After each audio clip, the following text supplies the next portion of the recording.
Namaskar. A warm welcome to World News and Indian Perspective on All India Radio. This is Gaurav Sharma and with me is Aditi Zumba bringing glimpses of the major developments of the day from across the globe. Over the next half an hour, we shall bring you the latest from the world of politics, economy, sports, entertainment and more. The headlines.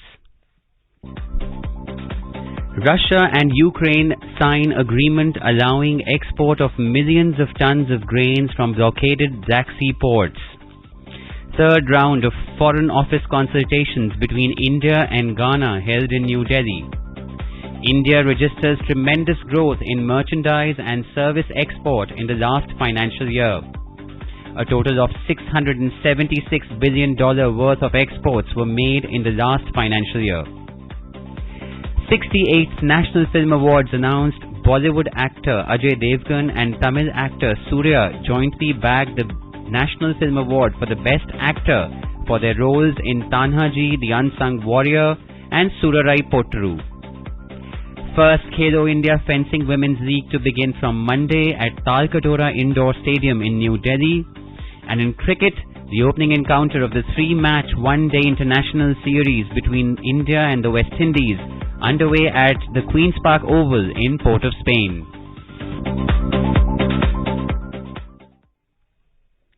Russia and Ukraine have signed an agreement which allowed export of millions of tons of grain from blockaded Black Sea ports due to ongoing conflict between Ukraine and Russia. The UN-backed agreement was signed in Istanbul this afternoon in the presence of Turkish President Recep Tayyip Erdogan and UN Secretary General Antonio Guterres and a Russian delegation led by Russia's Defense Minister Sergei Shoigu. The deal will enable Ukraine to export 22 million tons of grain and other agricultural products that have been stuck in Black Sea ports. Speaking at the event, UN's Secretary General Antonio Guterres said that the deal signed by Russia, Ukraine, the UN and Turkey is a beacon of hope in the war. He added that the deal did not come easy, it has been a long road.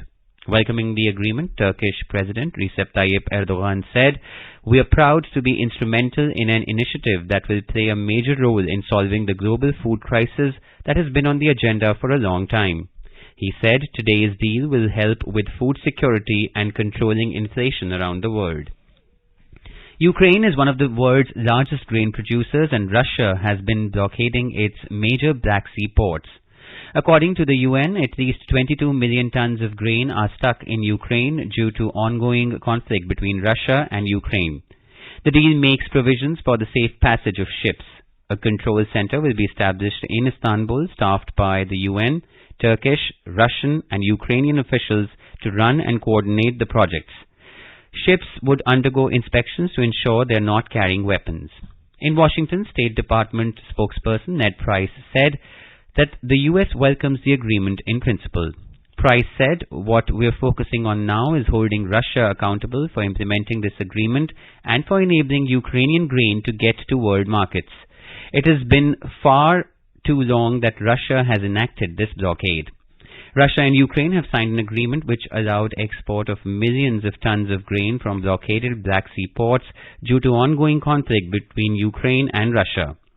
The UN-backed agreement was signed in Istanbul this afternoon in the presence of Turkish President Recep Tayyip Erdogan and UN Secretary General Antonio Guterres and a Russian delegation led by Russia's Defense Minister Sergei Shoigu. The deal will enable Ukraine to export 22 million tons of grain and other agricultural products that have been stuck in Black Sea ports. Speaking at the event, UN's Secretary General Antonio Guterres said that the deal signed by Russia, Ukraine, the UN and Turkey is a beacon of hope in the war. He added that the deal did not come easy, it has been a long road. Welcoming the agreement, Turkish President Recep Tayyip Erdogan said, "We are proud to be instrumental in an initiative that will play a major role in solving the global food crisis that has been on the agenda for a long time." He said that today's deal will help with food security and controlling inflation around the world. Ukraine is one of the world's largest grain producers and Russia has been blockading its major Black Sea ports.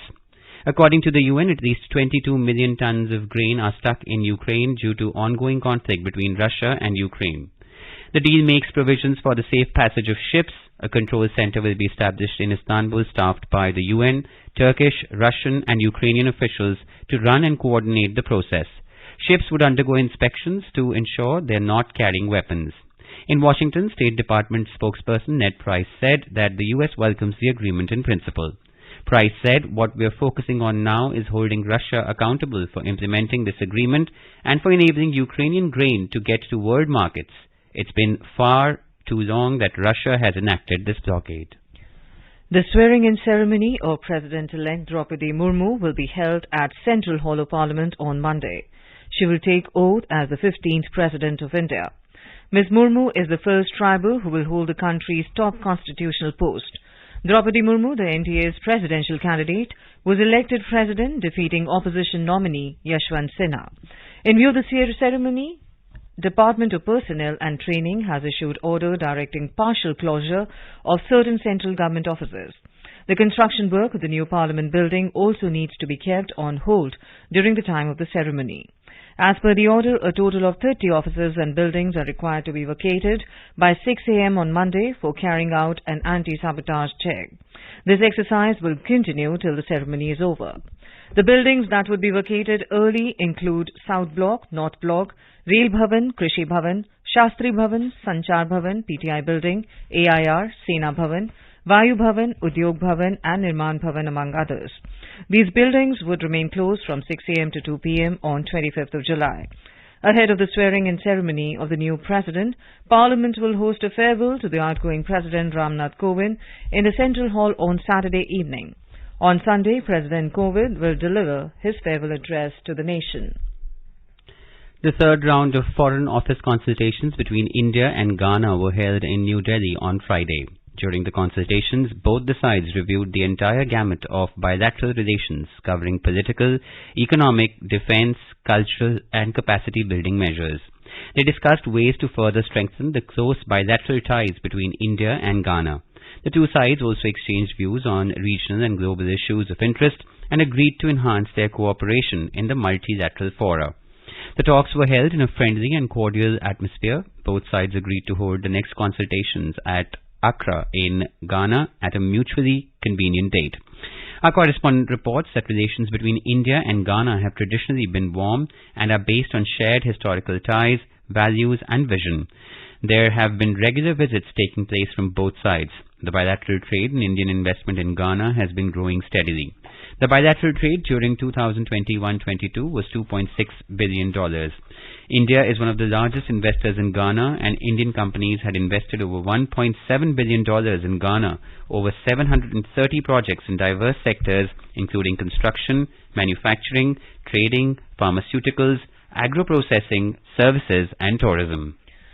In Sri Lanka, Dinesh Gunawardene took the oath as Sri Lanka's new Prime Minister on Friday. Gunawardene's appointment comes a day after a six-time Prime Minister, Ranil Wickremesinghe, was sworn in as the country's new president.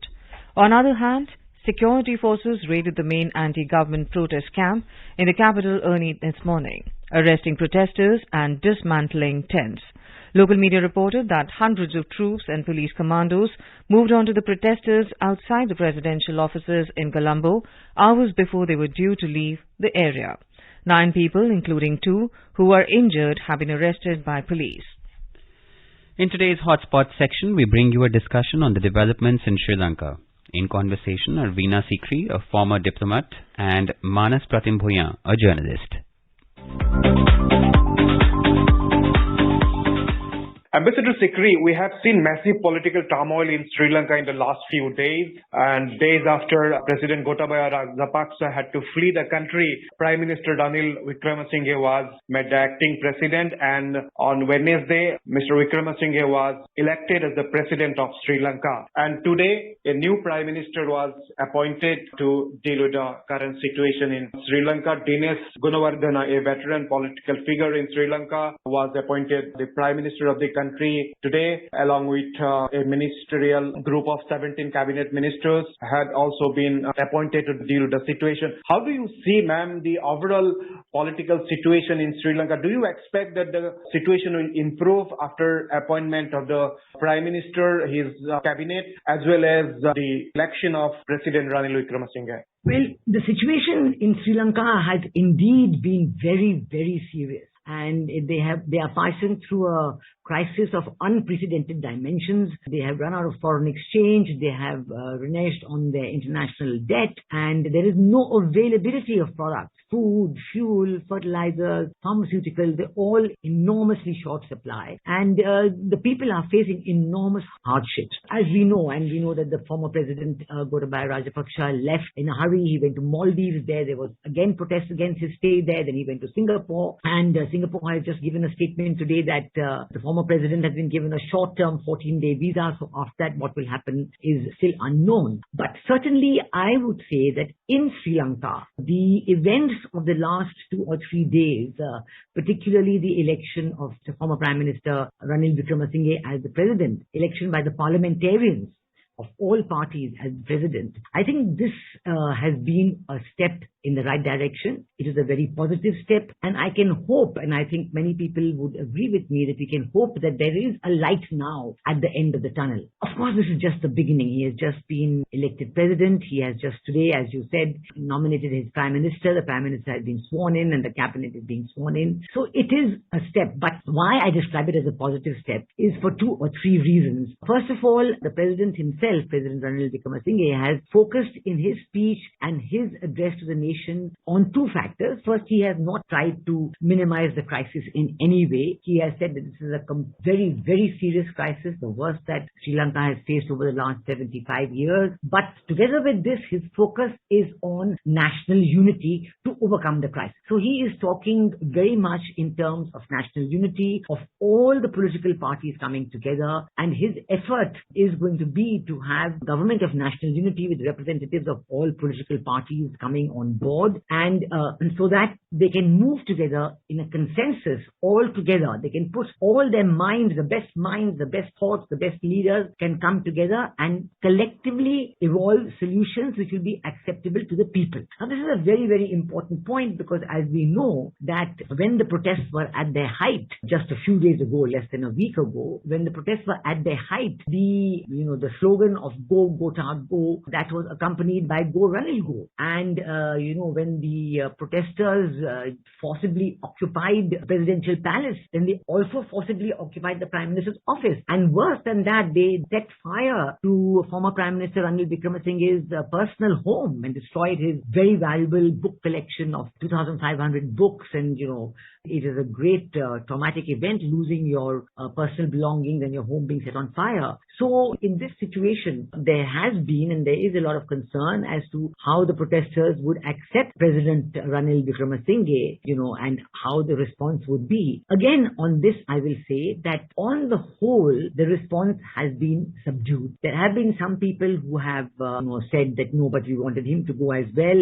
But many, many others have said, I think that they have said that our first target, our primary target was former President Gotabaya Rajapaksa to leave. And they have said, tacitly acknowledged that they are willing to work with President Ranil Wickremesinghe. That is a small but a very positive step. And now, as we know, that the second thing that President Ranil Wickremesinghe has been saying, that he has put in a state of emergency because he does not want that kind of situation that was present just till last week, where hundreds and thousands of people were out on the street. They were occupying public land. They broke into the buildings, the constitutional buildings, like the president's home, the president's secretariat, and so on. And this is, as he has said clearly, this is anti-democracy and it is against the law of the land.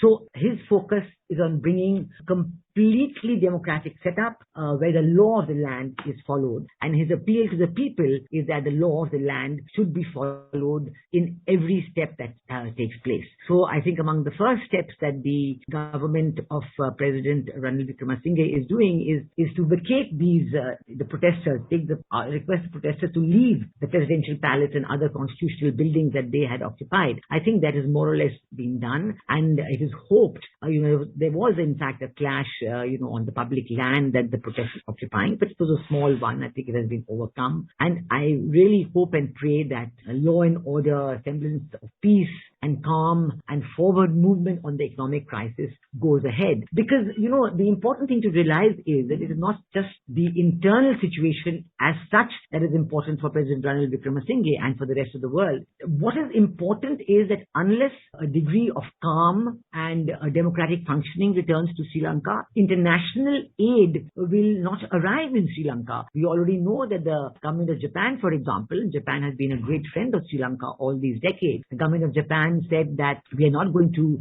consider any assistance. About a week or 10 days back, they said that. We're not going to consider any assistance to Sri Lanka at this point because we are not sure it will be utilized in the proper way. So they were worried about the mobs on the street and what would happen to any assistance reaching Sri Lanka. The Indian government, as we know, has given a very, very large tranche, $3.8 billion, almost $4 billion in assistance to Sri Lanka over the last few months. And these have translated into assistance material in kind of the kind that Sri Lanka needed the most. So fuel and food and rice and pharmaceutical products and fertilizers, all these products have been sent to Sri Lanka. Of course, the demand, the requirement is so huge that whatever you may give, you need much more, but it's a start. And I think this assistance has been clearly specified as for the people of Sri Lanka, and all the people of Sri Lanka have expressed their positive gratitude for this assistance given by the government of India.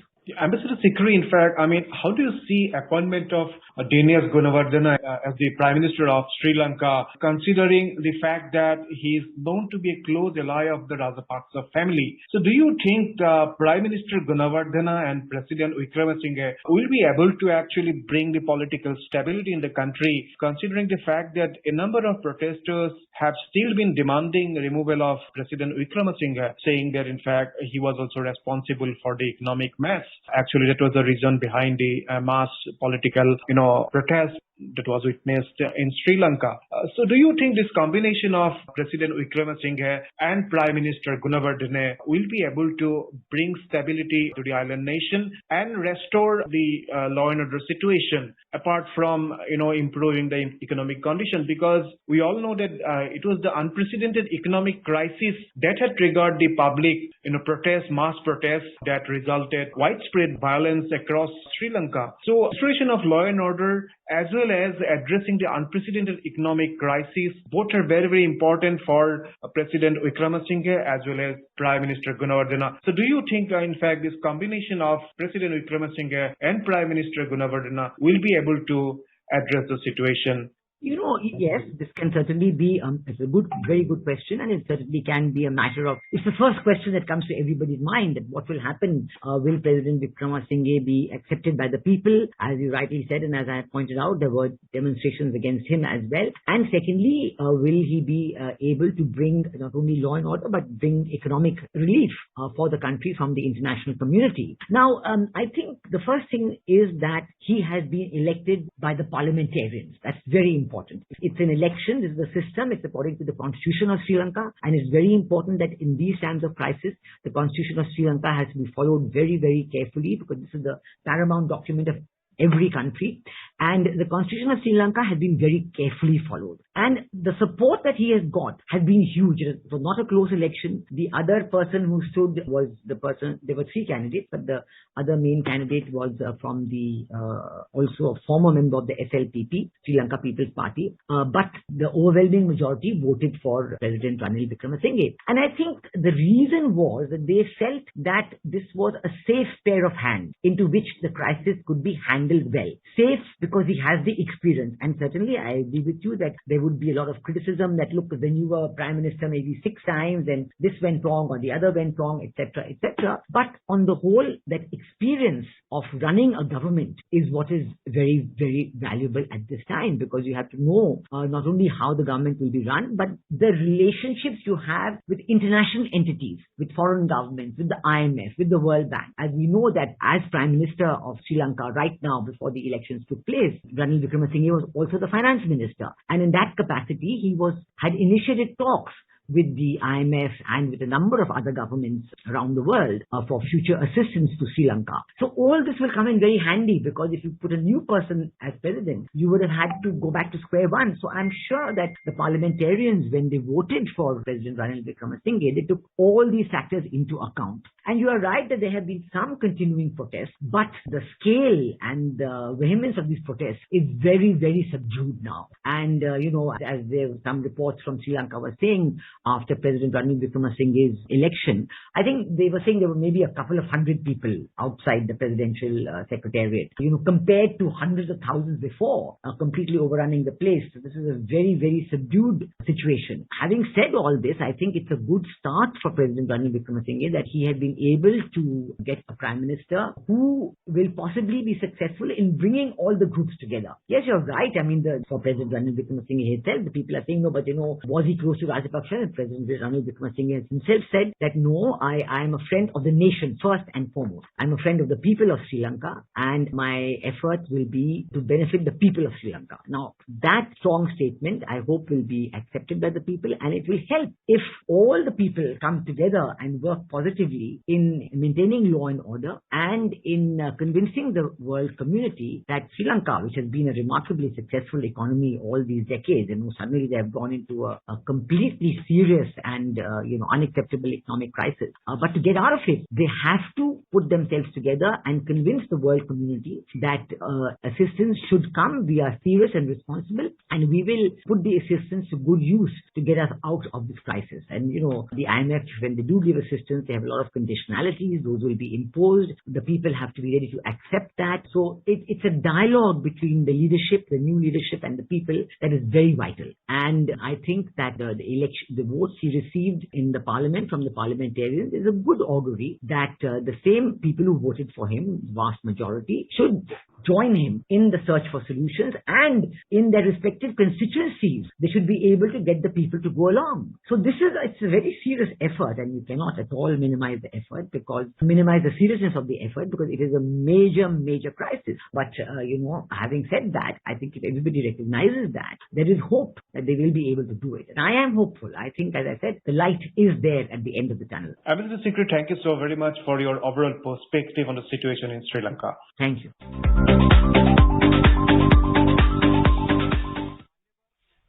And now a report from the business desk.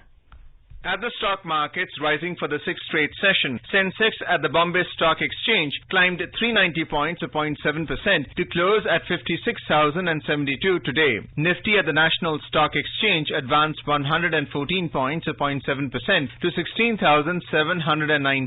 At the global stock markets, Asian markets ended mixed today. Japan's Nikkei 225 index rose 0.4%, Hong Kong's Hang Seng index gained 0.2%, while Singapore Straits Times index climbed 0.9%. The China Shanghai Composite Index shed 0.1%, and South Korea's Kospi Index fell 0.7%. In Europe, key indices, London's FTSE 100 had gained 0.1%, and France's CAC 40 had inched up 0.3%, and Germany's DAX had added 0.4% in intraday trade. Global crude oil prices fell on a weakening global demand outlook and the resumption of some Libyan crude oil output. So the Brent crude futures fell $1.02 to $102.84 a barrel. U.S. crude futures slipped $1.08 to $95.27 a barrel. Back home, gold jumped 594 rupees to 50,341 rupees per 10 grams at Delhi's bullion markets on strong global cues.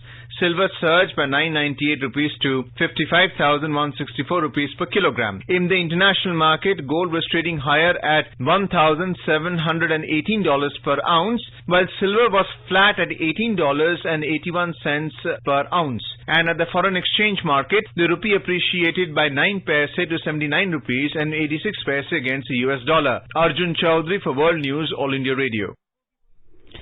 External Affairs Minister Dr. S. Jaishankar has joined friends and admirers of the former Japanese Prime Minister Shinzo Abe to pay a tribute to him in New Delhi. In a tweet, Dr. Jaishankar said that Shinzo Abe has a special place for India in his heart. He said that Shinzo Abe prepared Japan to face a more uncertain and turbulent world and strove to create a rules-based order that recognizes the importance of democratic values. National Security Advisor Ajit Doval met his United Kingdom counterparts Stephen Lovegrove on Thursday. They discussed a wide range of subjects of bilateral and global significance.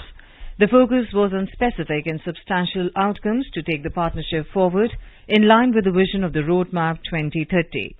Taking forward discussions between the two Prime Ministers, they discussed forward-looking cooperation in technology and defence sectors with a focus on key objectives of Atmanirbhar Bharat initiative. The key points discussed included cooperation in cybersecurity, maritime and Indo-Pacific, regional security and dealing with violent extremism. Environment Minister Bhupendra Yadav met the UK COP26 President Alok Sharma in New Delhi on Friday. Both the leaders discussed how India and the UK can continue working together to deliver the Glasgow Climate Pact and how the India-UK collaboration on climate action can be strengthened under the 2030 roadmap. Mr. Yadav expressed his appreciation for the leadership of the COP26 President and his continued engagement with all the stakeholders for the successful conclusion of COP26 of the UNFCCC. He emphasized the need for continued momentum of climate action and delivery of commitments for the successful implementation of the Paris Agreement. The minister reiterated India's commitments to the ambitious targets announced by Prime Minister Narendra Modi in the form of 5 nectar elements, Panchamrit, including the ambitious target of 500 gigawatts of non-fossil energy. He thanked the UK for joining India to launch the One Sun, One World, One Grid initiative at COP26. Commerce and Industry Minister Piyush Goyal has asked white goods industry to become global champions, saying PLI scheme is meant to give only the initial push in that direction. He said performance-linked incentive in white goods is a win-win for India, industry and people. Mr. Goyal was speaking at the high-level DPIIT FICCI Investor Roundtable on PLI for white goods in New Delhi. He expressed happiness at the success of PLI in white goods. He informed that 61 companies had set up components manufacturing plants pan-India at 111 locations across 14 states and union territories and were generating employment. This is All India Radio giving you the news. For quick news updates round the clock, follow us on our Twitter handle at AIR News Alerts. Reserve Bank of India's Governor Shaktikanta Das has said that the Indian rupee is holding up well relative to both advanced and emerging market economies. This is because our underlying fundamentals are strong, resilient and intact. He was speaking at Bank of Baroda's annual banking conference in Mumbai. India has registered tremendous growth in merchandise and service export in the last financial year. A total of $676 billion worth of exports were made in the last financial year. This was stated by Minister of State for Commerce and Industry, Anupriya Patel, in the Rajya Sabha while replying to supplementaries during the question hour. Bollywood actor Ajay Devgan and Tamil actor Surya have jointly bagged the National Film Award for Best Actor for their roles in Tanhaji, The Unsung Warrior and Surarai Potru. The 68th National Film Awards were announced by the Information and Broadcasting Ministry today.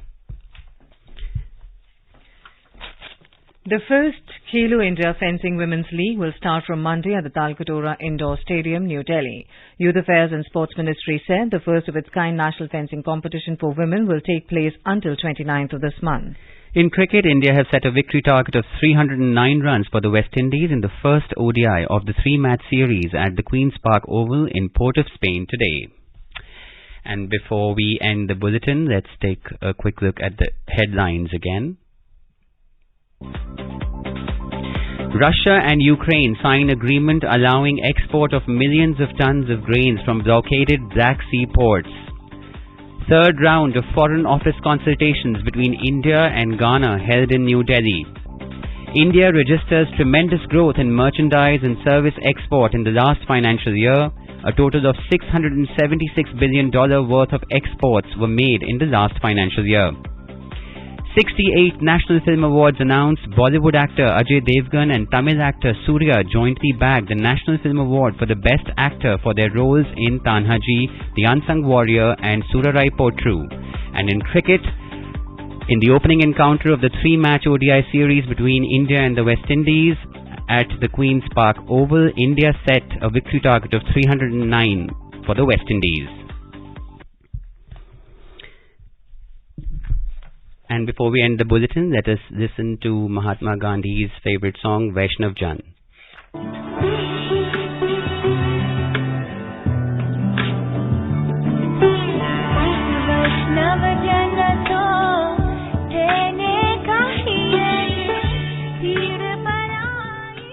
And with that, we end this bulletin. We'll be back again here at the same time tomorrow. Till then, goodbye.